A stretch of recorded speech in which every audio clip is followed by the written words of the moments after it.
I'm Lena, and this is my dad. And he's going to tell you how to plant this lavender. So we had a lavender plant in here for the last couple of years.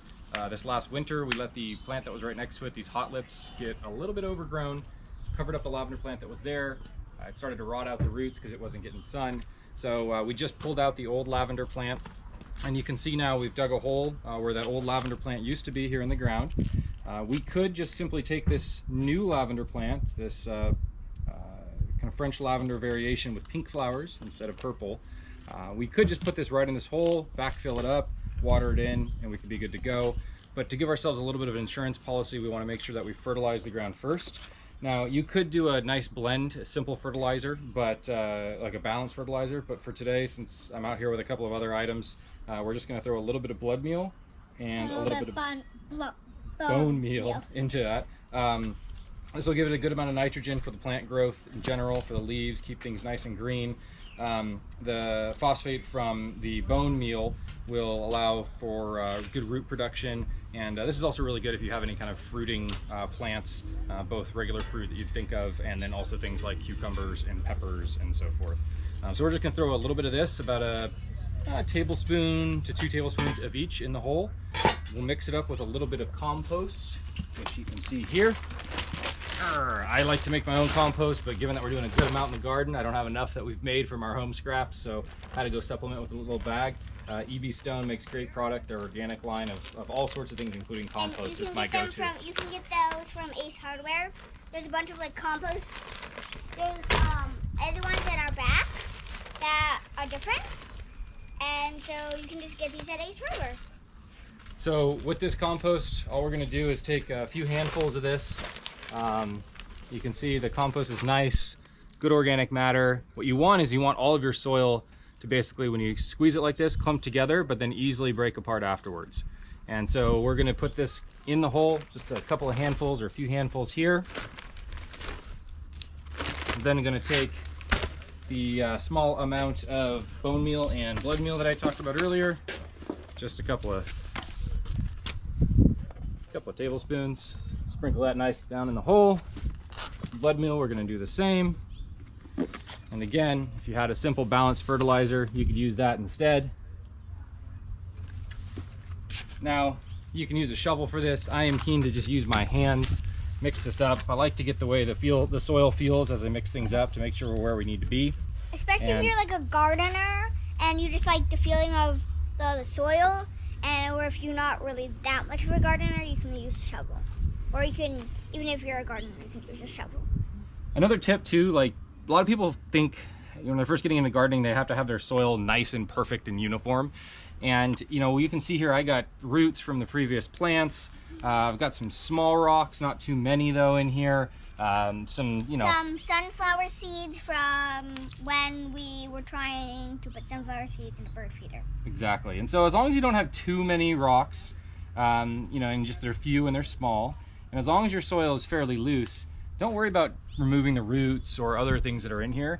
Keep them in here. It's good organic matter. It'll break down and make the soil that much more rich. So now that we've got this all mixed up, very simply, we're going to kind of re-dig the hole back out. Again, this is all nicely amended with the bone meal, the blood meal, and the compost we put in. You want to dig your hole ideally bigger, pretty significantly bigger than the plant that's going in. And to release this from the pot, we'll see how root bound it is here. Usually just give it a little gentle roll. Hold it firmly on the top, flip it over.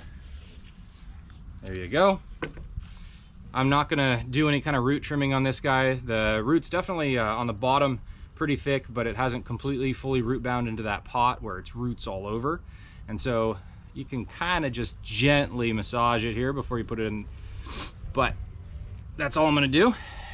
Then you just drop it right in the hole. The key here is you wanna make sure that the top of the plant is slightly above the surface of the soil as you backfill it. And you'll see here that we may not have enough soil to fully backfill it, which is fine. Because we can have other dirt. Actually, I think we also got that from Ace Hardware. Some other dirt we can have. Yep, and that's the compost we'll use over the top. So then it's almost done. So yeah, it's sort of simple, But we have one more step, I think, after this. Yep. That Two more? That one more step is we'll take some additional compost, backfill it around. What this will do is act as a kind of mulch layer, so that as we water this in, the water will go through the compost into the soil below, and then the compost on top will act as a layer that traps in that moisture that gets on below it. And I think you can also water this after. Absolutely, yeah, we'll water this in after we're done here. So, didn't realize I was on. So, Safety's off. well, we got this like. Point it down again. No We one got trusts this- you now, Lane. We got this new like I don't know what to call it, but we got one of these new ones, Nozzle. nozzle. And so all we can do is we can just. This is not what I'm used to. Stand up higher though. I'm not used to doing this. You got it. So you want to water around the sides of the plant, ideally. And one of the things you should put it on is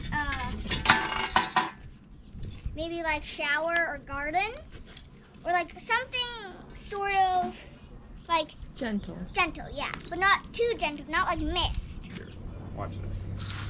Hold it down. Water it in.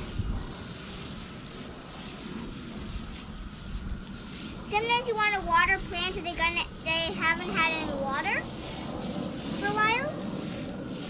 Like, because we have another fava bean video, and we talked sort of about watering the fava beans.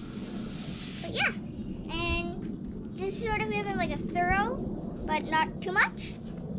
And yeah, you're technically done. Thank you.